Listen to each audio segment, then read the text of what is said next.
For this episode of The Weekender on CNBC-TV18, I traveled to Bengaluru to meet and chat with Hina Nagarajan, the MD and CEO of Diageo India, listed as United Spirits. Hina took over in April 2021, in the heat of the pandemic, and since then, she's weathered the storms which are regulatory while plugging the gaps of her own internal portfolio and strengthening the balance sheet of the company. What does the future for United Spirits holds, and who is Hina as a person? We find out. You started out in Nestle selling infant food. Thereafter, you went to working for lipsticks, and then you went to working for Reckitt, and now here. That move from selling liquids for infant to selling liquids for adults, that's been quite a drastic one. You know, I always joke and say I followed my life stages with every job. That's right? true. So when I had my kids, I was in the infant formula business. So, lots of like discounted baby food coming home. And then, when I was in my middle age, when I wanted cosmetics, I was with the lipstick company. And now I'm an empty nester with my husband. And guess what? We're in the alcohol industry. I have to say that, I'm kind of here to stay. Okay, you're here to stay. Say that. But again, even before that, you are an accidental MBA. How smart do you really have to be to crack the cat without having a plan to do so? I think it was just meant to be, Mangalam. I can't really say. I hadn't prepared, very much. My brother was taking the CAT. I just took it with him for experience. So I was doing a full-time program in hotel management and my, commerce graduation at the same time. Fate, I think destiny. That's exactly what all toppers say. I didn't study. I studied just for a month. Destiny had it written for me. No, we'll give you a lot more credit than you give to destiny out here.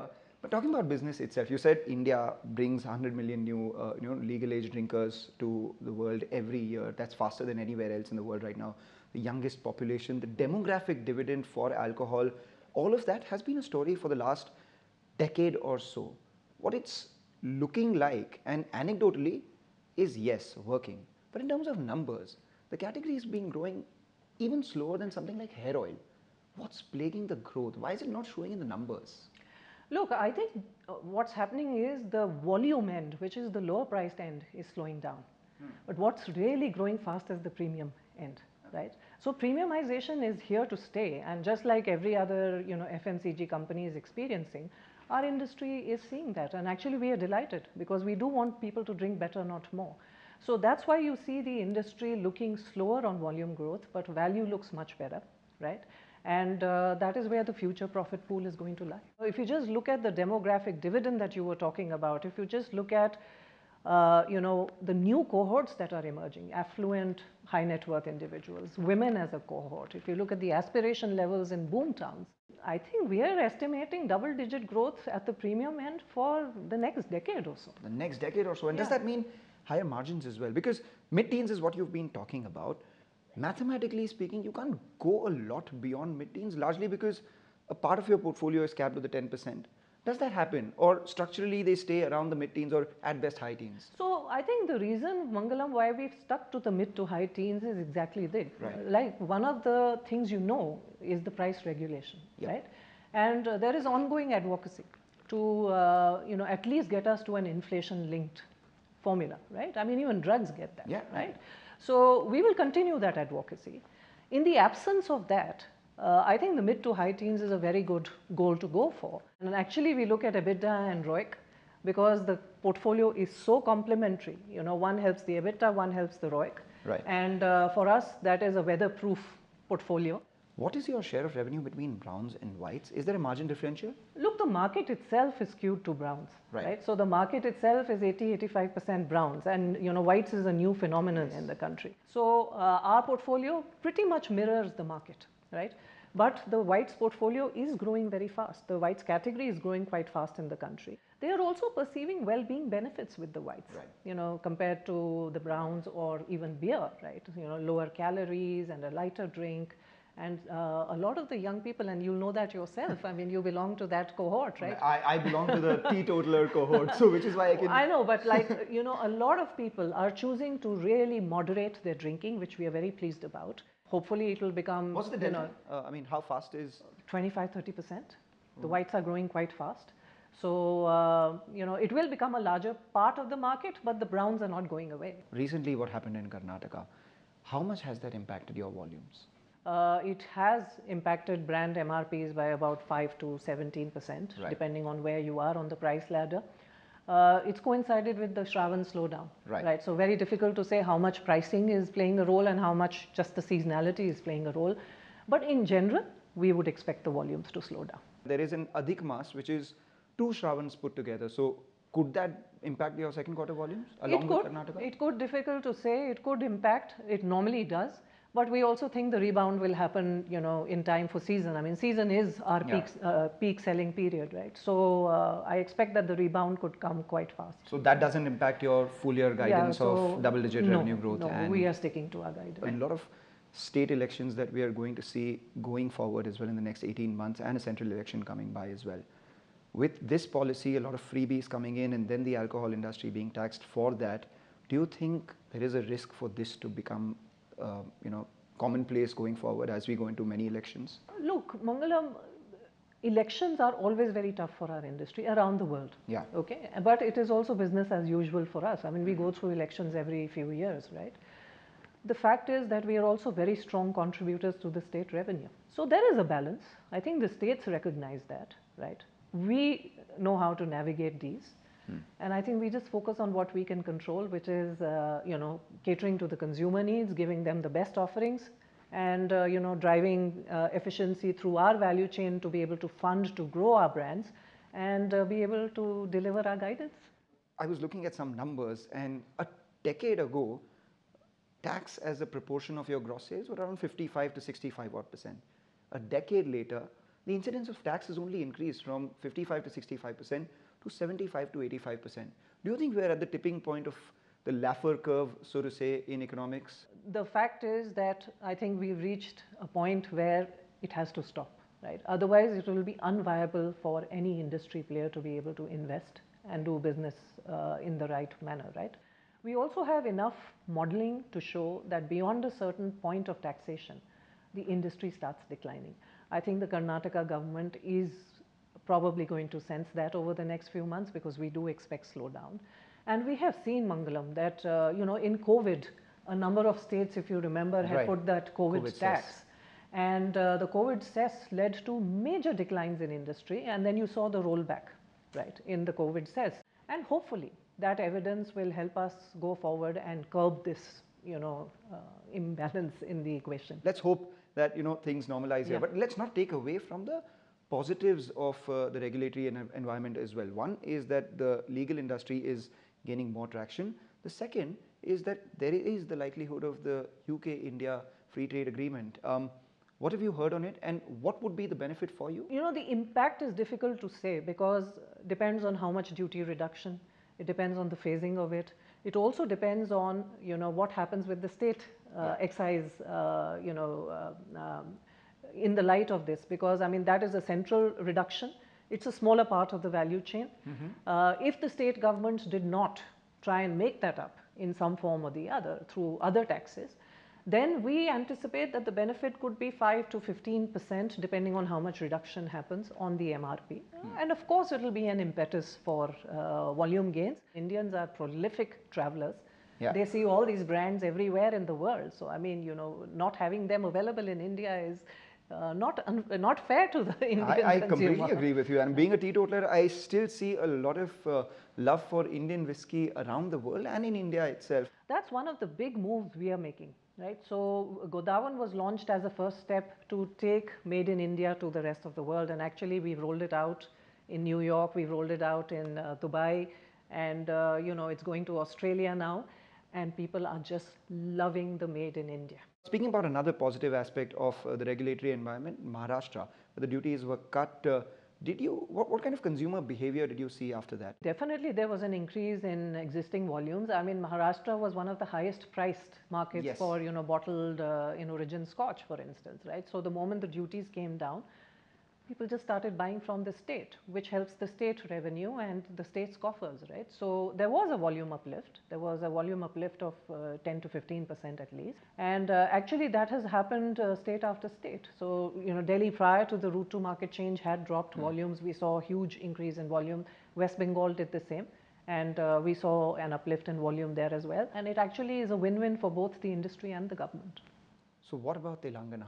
When do you expect a price hike coming out there, and when do you see your margins go back, gross margins go back to the 44-45%? Right, Telangana is a bit of a balance. It's gone a bit up and down. I mean, we have again ongoing discussions with Telangana. I mean, really, I can't comment on when they will. But I'm hopeful because we have seen, as you said, we have seen positive progressive policy rollout in a number of states, right? Where do you see raw material prices? Because ENA has been on an inflationary trend. This is just an additional pressure there. Glass is a seller's market. I think the inflationary pressures will continue. What we are seeing, Mangalam, though, is that last year we saw double-digit inflation, right? This year we are seeing high single-digit inflation. I don't think it's going away in the short term. And ENA prices, as you rightly said, I think the EBP program goes on. Broken rice prices are on the rise. I think monsoon shortfall has not helped. So we continue to expect inflationary pressure there. So we, like I said, again, we are focused on what we know we have to do, which is really double down on productivity, on mix, revenue growth management, and continue to deliver the resilient margins that we've managed to do over the last couple of years. The sense I get is it will be business as usual for you, irrespective of the regulatory environment. If there is a regulatory problem, then it will be for the industry. In that as well, you all would be best placed. Is that correct? Absolutely. All right, so let's talk about your own cost savings program and your productivity and innovation program. I remember you were looking at eliminating cartons and that would save you some money. You were looking at other cost cutting measures as well. How much is yet to play out? Ask a CEO and they'll say we've got decades of cost savings ahead. We came with a legacy structure, right, from our acquisition times. Yes. Right? We had 97 plants, we came down to 40 odd. Now we are on a journey where we announced the supply agility program last year, and our footprint is on an optimization, and we are going to reduce further, right? And at the end of that program we expect cost efficiencies of about 150 crores a year, right? So there is still a lot of juice there. So we are extracting efficiency on our marketing spend. We have put in place digital tools for our commercial team, right? That helps them monitor trade spend and to optimize that state by state, SKU by SKU. So, and COGS, I mean, there is enough and more in our factories. And of course, we work on bigger initiatives, right? So grain indexed, Yes. contracts for ENA, right? Co-location to give us savings on logistics. In every part of the value chain, still lots of initiatives to pull out value. And our ambition always is, Mangalam, to be able to offset at least half the inflation through productivity. And if you look at our track record for the last 5-6 years, we've been doing that, and we expect to do that this year as well.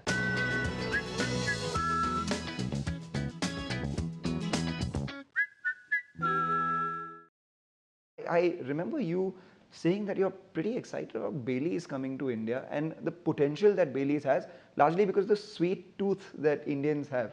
We were in a conference, I think it was only 2-3 weeks ago. And I was asking them, just tell me what is the size of only the organized desserts, the packaged desserts market in India. Can you guess that number? What would be 27,000 crores or something? It's going to be 27,000 crores in the next 5 years. Yes, I remember doing that show on the chocolate market. So yeah, exactly. Yeah. 27,000 crores. Bailey's is sitting right up there, right? Anything that is sweet, Bailey's is, that is the target market for Bailey's, right? So for me, Bailey's can be huge, Mangalam. I mean, I couldn't even hazard a guess of where this brand can go. We are starting. We brought more variants in. There's a strawberries and cream which has come in. There's a salted caramel Bailey's. By the way, I know you're a teetotaler, but you should try. Yeah, these things are sounding pretty tempting. They are very, very good, right? So we are starting that journey. And I do think that 5 years later, we would be saying that it is one of the leading brands in our portfolio. It's a smooth highway with a few speed bumps or maybe traffic signals? Yeah, definitely. I think we are now very much focused on the consumer and the journey. Future back lens, where is this market headed? What should we bring next? I mean, there are new exciting categories that we are testing, right? We are testing Guinness.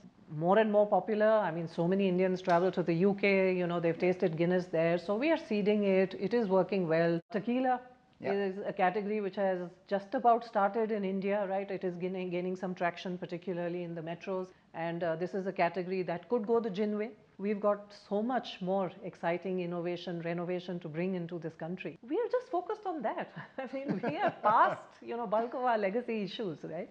Are you looking at any inorganic opportunities right now? We are scouting the market, Mangalam. There's nothing which is like active because there's not a whole lot in the market. And if we came across any such opportunity, we would definitely look at investing. But at the moment, I don't see that many. You have around 8 brands which do 1 million cases annually, of which one does 25 million cases. What is your power brand strategy going forward? We have largely, I mean, in the past, we used to invest behind 18, 20 brands at a time, right? Clearly, we've come out of that. I mean, there are these 6, 7 big brands. We've got Signature, we've got Royal Challenge, we've got McDowell's, we've got Johnnie Walker Singleton, Talisker, and, you know, 1 or 2 more will come. I mean, if Guinness starts scaling, then Guinness, Bailey's now. Yep. So I don't think we will be building beyond 7, 8 brands. And any renovation, innovation that we think of is absolutely relevant within these brands. Are you making any advocacy to increasing the number of outlets in the country? Because you compare this industry with the other FMCG players, you guys are at around 80,000 units in the country. A regular FMCG company has an addressable outlet market of 8 million. That share needs to be narrowed down a little. Totally. Right? I couldn't agree more with you, and that's an ongoing advocacy topic. And, you know, it's progressing slowly but surely.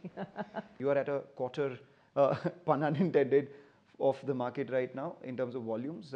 Will you grow faster than the industry and gain market share from your immediate peers? Mangalam, the last 1.5 years is showing that we are gaining momentum sequentially and we are performing extremely competitively. I don't believe there is a reason to slow down. We will continuously tap into consumer insight and we will grow our brands in a purposeful, meaningful way. And I think market share will be an outcome of that, right? Would it irk you if I said that I'm a Mumbai Indians fan? Yes, I think a little bit. Would it irk you a little more if I said Mumbai Indians has won the championship 5 times and Royal Challengers hasn't? Well, you know, I mean, I'm not a very irkable person. So yes, I mean, do we have an ambition that we should win the cup? For sure, Mangalam, right? Have you picked up Kannada? No. E Saal Cup Namde. I think I can understand that. Yes, this year we will get it, right? Would you at some point like to get in a strategic investor just to maybe unlock the sort of value and get people to ascribe that number to your overall SOTP? Mangalam, at the moment we don't see that, right? I think we are able to pull out and unlock a lot of value ourselves.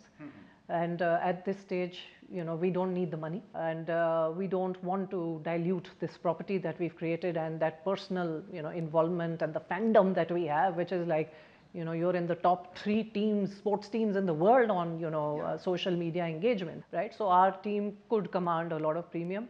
We've not done the valuation because we are not interested in, you know, any sort of monetization of the team. It all starts from you. I mean, I have to salute you for, you know, being who you are in a traditionally male-led industry. Was it tough? Mangalam, I must say no. Right? Yeah. No, I must say no. Look, when I was coming in, I was like delighted at the amount, you know, my phone, my social media, LinkedIn was abuzz with congratulations. I didn't even see one comment which said, like, why are we doing this? And for me, it was a perfect opportunity to role model, to, you know, really be able to normalize this category. I think it's come quite far, but there is still some way to go, right? And I must say that I am already seeing the narrative shift from woman leader to business leader. Yes. And now we are getting, you know, sort of snowballing impact, right? We have lots of women who come back and not only come into the industry, but say that, you know, when my family asks me this question, I turn around and say, it's like any other consumer company and I'm making a huge impact. I love my job. Does that reflect in your consumers as well? I mean, would you have a split of what proportion of your consumers would be male, how much would be women, and how is that increasing? Would you have a sense? I know it's on an increase. I mean, I can't say it's 50. This was a traditionally male-dominated industry, Yes. right? But now, I mean, just a small statistic, right? We have this digital platform called in.thebar.com. Yes. And it is a platform for social celebration, right? And just to give you 1 month statistics, 20,000 people in June, 33% were women. So it's not 50-50 yet, but it's a very fast growing cohort. You, I learned that are a big fan of old Hindi music. Is that true? Yes. Who's your favorite singer? Well, Kishore Kumar I love, right? And I love Asha Bhosle. And actually, I can give anybody a run for money in Antakshari. Can you? Oh. Would you like to hum a line for us? Something that's... Oh, no. I mean, Come on, this is Antakshari. You spoke about it. Okay. दिल चीज़ क्या है आप मेरी जान लीजिए बस एक बार मेरा कहा मान लीजिए. Wow. Wow. Who would have thought? Hina, this could also be a request to the government. How true can that be? Well, if you were to sum up your career in 3 learnings, what would they be? Be fearless, speak up, and don't hesitate to try the impossible. And what have you learned from your old classmates? There's Raghuram Rajan, there's Harish Bhatt, there's Fanish Murthy, there's Nachiket Moore, all of them from the IIM batch of 87. I think intellectual stimulation. I mean, these gentlemen are hugely intellectual, achieved a lot. So I really look up to these guys and say, okay, if they've managed to do so much and use their career to, make a difference, so can I. Yeah. Well, I say that you're not good friends with someone smart until you can talk absolute nonsense with them. That's true. I'm sure that you guys have a lot of great, fun, goofy conversations. We do. By the way, when any of our IIM batchmates meet, you would cringe at the conversations. They are hardly intellectual. I mean, they are like, we are like young kids doing our, school stuff, right? You learned the sitar and the piano. Yeah. Do you get time to practice? Well, I have a sitar at home already, so that inspires me every day and says, okay, maybe. And maybe I will take lessons in both. I mean, I don't think I want to become the world's best, sitarist or pianist, right? So it's just for my own sort of joy. Any unfulfilled grouse that you have across the board that you believe that maybe, something, if this happens, then we'll be at a totally different trajectory from what we are right now? Pricing unlock. I mean, what will unlock this industry, what will unlock our company is really tax harmonization and pricing unlock, right? And if we can get to a place with the governments where we have some inflation-linked formula for pricing, that will really unlock the industry. Perhaps a new channel unlock, easy online delivery of alcohol, could that be? Which absolutely, because in West Bengal, Odisha, we are seeing that those are the only 2 states where we are seeing, traction. Well, in West Bengal, I would say that that's the only state where, almost 10% of our revenue is coming through that. So clearly, the consumer is asking for convenience, but I do hope more state governments actually adopt this model, right? And will the promoters look at some point increasing their stake in the company? They have around 55.9% as we speak. Look, that's a question that I would leave to Deborah and the team to answer, right? I mean, is India important for Diageo globally? Absolutely. You can see that it is being called the decade of India, right? And I'm totally pleased with the level of commitment I see. I mean, the promoter shares, etc., is something that, the board can decide eventually. If there was one quality of mine that you would take and one quality of yours that you would give to me, what would it be? Oh my God. I think your knowledge and your preparedness, right? I really love the fact that you've got so many facts to share during the course of these questions and answers. I have kind of lost my habit of reading too much, so I'd love to take that back. So that's the quality I would take from you. If there's a quality I would give, well, drink moderately. Thank you. This was lovely conversation, Hina. Thanks so much, Mangalam. So good to spend the time with you. Always.